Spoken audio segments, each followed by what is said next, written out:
یعنی ڈیجیٹل مردم شماری کی طرف جا رہے ہیں. ابھی پہلے ہی مردم شماری ہوئی ہے پاکستان کے اندر, اس کی حلقہ بندیاں مکمل کی ہیں الیکشن کمیشن آف پاکستان نے. جب پچھلے سال اپریل میں سپریم کورٹ آف پاکستان نے بلا کر پوچھا ریجیم چینج آپریشن کے دوران کہ جناب آپ الیکشن کروا سکتے ہیں, تو الیکشن کمیشن مکر گئے. انہوں نے کہا میں تو الیکشن نہیں کروا سکتا اگست ستمبر تک. تو پھر اس کے بعد عدالت کا فیصلہ آیا اور پھر انتخابات کی طرف پاکستان نہیں گیا. پھر الیکشن کمیشن آف پاکستان نے کہا کہ ہم انتخابات کروانے کے لیے تیار ہیں, اور اب ایک نیا بہانہ کہ دوبارہ سے مردم شماری کی جائے, پھر نئی حلقہ بندیاں کی جائیں. یعنی 3 سے 4 مہینے مردم شماری ہوگی, پھر 3-4 مہینے کے اندر حلقہ بندیاں ہوں گی, اور پھر جا کر اکتوبر کے اندر انتخابات ہوں گے. یہ خواب ہو سکتا ہے لیکن یہ ہو نہیں سکتا. وجہ یہ ہے کہ پاکستان الیکشن کی طرف تقریباً جا چکا ہے. اس میں ایک خبر یہ ہے کہ عام انتخابات کے معاملے پر الیکشن کمیشن کو 18 ارب روپے موصول ہو چکے ہیں. ذرائع کے مطابق الیکشن کمیشن کو رقم پری الیکشن اخراجات کی مد میں فراہم کی گئی ہے. الیکشن کمیشن نے پنجاب اور خیبر پختونخوا انتخابات میں رقم استعمال کرنے کا فیصلہ کیا ہے. الیکشن کمیشن نے انتخابی اخراجات سے متعلق نیا تخمینہ بھجوانے کا بھی فیصلہ کر لیا ہے. ذرائع کا کہنا ہے کہ 2 اسمبلیوں میں الگ الگ الیکشن کے باعث عام انتخابات پر اخراجات 10 ارب سے زائد بڑھ گئے ہیں. الیکشن کمیشن نے پہلے عام انتخابات پر 47 ارب روپے کا تخمینہ بھجوایا تھا. ذرائع کا کہنا ہے کہ اب اگر الگ الگ انتخابات ہوں گے تو 57 ارب روپے سے زائد کے اخراجات ہو جائیں گے, ابھی اور بڑھیں گے.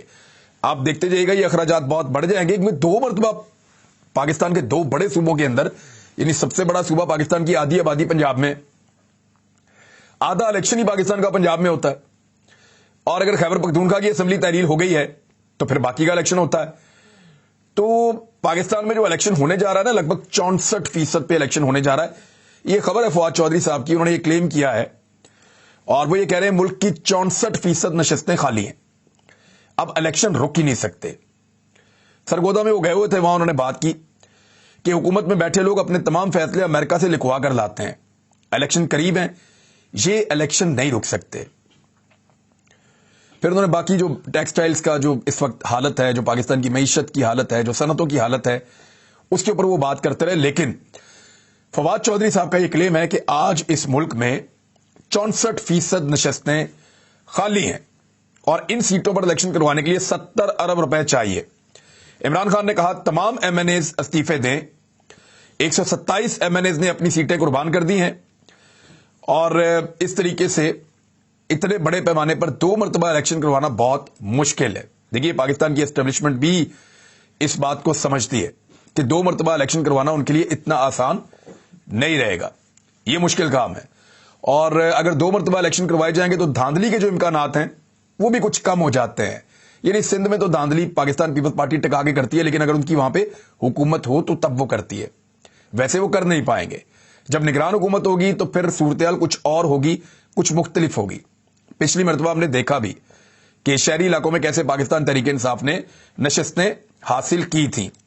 اب کچھ اور خبریں ہیں کہ الیکشن کمیشن آف پاکستان کو نہ صرف پیسہ مل گیا بلکہ نواز شریف کو واپس لانے کا بندوبست کیا جا رہا ہے, مریم نواز کو واپس لانے کا بندوبست کیا جا رہا ہے.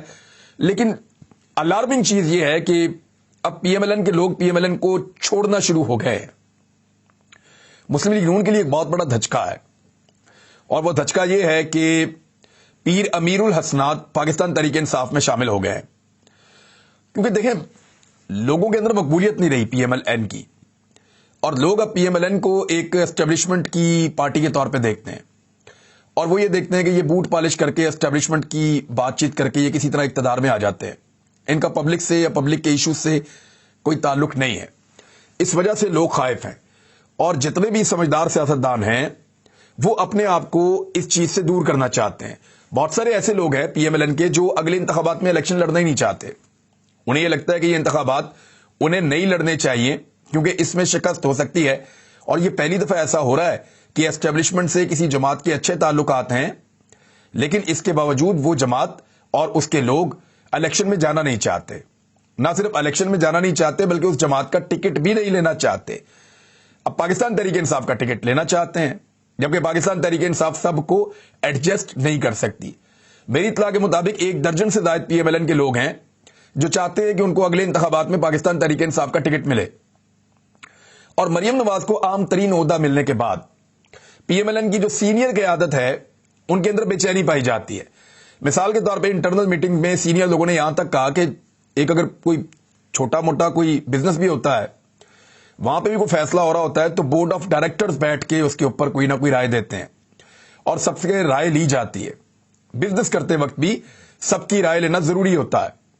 لیکن جہاں پہ ایک پولیٹیکل پارٹی ہے جو ملک کے اندر حکومت کر رہی ہے اور پہلے بھی کئی مرتبہ حکومت کر چکی ہے, اس پارٹی کے بڑے بڑے عہدے دے دیے جاتے ہیں اور پارٹی کے سینئر لوگوں سے رائے تک نہیں لی جاتی. یہ گلے پی ایم ایل این کے اندر ہوئے ہیں. جو سینئر لوگ ہیں پی ایم ایل این کے, وہ اس وقت بڑی تکلیف میں ہیں اور بڑی بے چینی میں ہیں. تو نواز شریف اس کو کیسے کنٹرول کرتے ہیں, ایک بڑا سوال ہے, اور اس کو کنٹرول کرنے کے لیے نواز شریف کو پاکستان آنا پڑے گا. مریم نواز نے اپنا ایک گروپ بنایا ہوا ہے جس میں طلال چودھری ٹائپ لوگ ہیں, مریم اورنگزیب ٹائپ لوگ ہیں, میاں جاوید لطیف اس قسم کے لوگ ہیں. یہ لوگ اپنے سیاسی فائدے کے لیے مریم نواز کو بھی قبول کر لیں گے, بلکہ کیپٹن صفدر کو بھی, اس کے بیٹے کو بھی قبول کر لیں گے, اور اگر ان کا بھی کوئی بچہ پیدا ہوا تو اس کو بھی قبول کر لیں گے. یعنی یہ تو 5 سال کے بچے کے پیچھے بھی چل پڑیں گے, لیڈر ہے جی ہمارا, لیڈر کا بچہ لیڈر. تو یہ تو بادشاہت قبول کر لیں گے اپنی سیاست کے لیے. لیکن جو لوگ سیاست میں اپنی عمر گال چکے ہیں, جنہوں نے بڑی قربانیاں دی ہیں, جو لوگ سیاست کو اس کی اصل روح کے ساتھ کرنا چاہتے ہیں, پی ایم ایل این میں بہت بڑی تعداد میں یہ لوگ موجود ہیں, تو ان کی غیرت گوارا نہیں کر رہی ہے اور ان میں بے چینی پائی جاتی ہے. نواز شریف صاحب ان کو کیسے قائل کریں گے, یہ ایک بہت بڑا چیلنج ہے. پارٹی کو تقسیم سے بچانا ہے, پارٹی میں بہتر لوگوں کو ٹکٹ دینا ہے, اور اس کے بعد پارٹی کو الیکشن کے اندر اتارنا ہے. نواز شریف صاحب کے لیے یہ بہت بڑے بڑے چیلنجز ہیں. پھر لوگوں کو کیسے قائل کرنا ہے, جب میاں نواز شریف صاحب کی پاکستان واپسی ہوگی تو اس کو بڑا کیسے کرنا ہے, لوگوں کو کیسے قائل کرنا ہے کہ لوگ بہت بڑی تعداد میں نکلیں اور نکل کر ووٹ ڈالیں. لیکن پی ایم ایل این نے جو کیا اس ملک کے ساتھ, اور جس قسم کا انہوں نے حلیہ کر دیا اس وقت پاکستان کی اکانومی کا اور پاکستان کی گورننس کا, اس سے تو یہ ثابت ہوتا ہے انسانی حقوق کی خلاف ورزیاں کر کے انہوں نے لوگوں کو بھی خلاف کر دیا ہے. تو اس سے تو بڑا صاف ظاہر ہو رہا ہے کہ لوگ ان کو گھاس نہیں ڈالیں گے اگلے انتخابات میں. عمران خان صاحب نے ایک اناؤنسمنٹ کی ہے, وہ اناؤنسمنٹ یہ بہت امپورٹنٹ ہے. وہ اس لیے کہ عمران خان صاحب نے کہا کہ آئندہ انتخابات کے لیے ٹکٹس کا فیصلہ خود کروں گا. اب میں آپ کو بتا دوں, یہ تجربہ عمران خان صاحب نے تھوڑا عرصہ پہلے کیا تھا اور وہ بڑا کامیاب رہا تھا.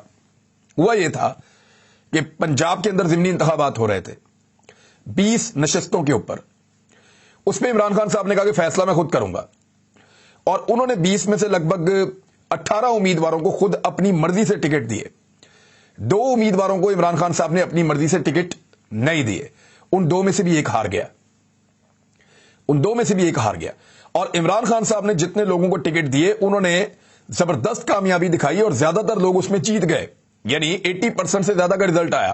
تو یہ بہت بڑی کامیابی ہے عمران خان کے لیے, اور ان کو بڑا حوصلہ ملا اس بات سے کہ انہوں نے جن لوگوں کو ٹکٹ دیے وہ جیت کر آئے اور بہتر پرفارم کیا انہوں نے. اس سے پہلے کیا ہوا تھا, حالانکہ عمران خان صاحب کی پارٹی کے اندر بہت دھڑا بندی تھی, کوئی اس کو ٹکٹ دینا چاہتا تھا, کوئی اس کو دینا چاہتا تھا, لیکن عمران خان صاحب نے ڈائریکٹ خود انٹرویوز کیے. اب اس کے بعد, اور یہ سب سے مشکل الیکشن تھے, پولیس بھی استعمال ہو رہی تھی, اسٹیبلشمنٹ بھی استعمال ہو رہی تھی. عمران خان صاحب خود کہہ رہے تھے mister X and mister Y استعمال ہو رہے ہیں. پھر اس کے بعد اسٹیبلشمنٹ کے علاوہ گورنمنٹ بھی اس وقت حمزہ شہباز کی تھی, تو بڑی طاقت کے ساتھ انہوں نے الیکشن لڑا تھا, لیکن وہ بری طرح ہار گئے تھے. تو اب عمران خان صاحب خود ٹکٹ دیں گے پورے پاکستان میں. اب وہ ایک ایک بندے کو جانتے بھی ہیں اور حالات مختلف ہیں. پہلے کیا ہوا تھا کہ علیم خان اور جہانگیر ترین موجود تھے. سینٹرل پنجاب میں علیم خان نے ٹکٹ بانٹے تھے, اور ٹکٹ بانٹتے ہوئے انہوں نے ذاتی تعلقات کا اور اسٹیبلشمنٹ کی خواہشات کا بہت زیادہ خیال رکھا تھا, اور اس کے نتیجے میں بہت ساری نشستیں سینٹرل پنجاب میں پاکستان تحریک انصاف نہ صرف ہار گئی تھی بلکہ کچھ ان کو زبردستی ہروا بھی دی گئی تھی. اس کے بعد جنوبی پنجاب کے اندر کیونکہ کنٹرول جو تھا وہ جہانگیر ترین صاحب کا تھا, اور انہوں نے پھر اپنے بندے بعد میں کھینچ بھی لیے تھے, اور اس کے نتیجے میں پنجاب کے اندر رجیم چینج ہو چکا. اور اس کے علاوہ وفاق کے اندر بھی رجیم چینج جب ہوا تو اس میں ایک ہاتھ تو ان کا بھی تھا بیچ میں. ایسے لوگ جن کو ٹکٹ دلوائے گئے تھے علیم خان اور جہانگیر ترین وغیرہ کے ذریعے سے. اب عمران خان صاحب کے اوپر ایسا کوئی بوجھ ہے نہیں, وہ اپنا ایک بورڈ بنائیں گے اور ایک ایک امیدوار کا فیصلہ خود کریں گے. تو اس صورتحال میں جو خیبر پختونخوا میں اور پنجاب میں ٹکٹوں کی تقسیم ہونے جا رہی ہے, یہ بڑا ایک اہم مرحلہ ہے, اور اگر اس میں عمران خان صاحب نے ٹھیک لوگوں کو ٹکٹ دے دیا تو پھر انتخابات میں آدھے سے زیادہ کام ہو جائے گا, کیونکہ وہ لوگ بہتر انداز میں جا کے عمران خان کا پیغام پہنچائیں گے اور اپنی الیکشن کمپین کریں گے اور زور لگا کر الیکشن میں اتریں گے. ناظرین کچھ اور اہم خبریں ہیں وہ آپ کو میں اگلے ویلاگ میں دیتا ہوں. اب تک کے لیے اتنا ہی. اپنا خیال رکھیے گا. اپنے اس چینل کا بھی اللہ حافظ.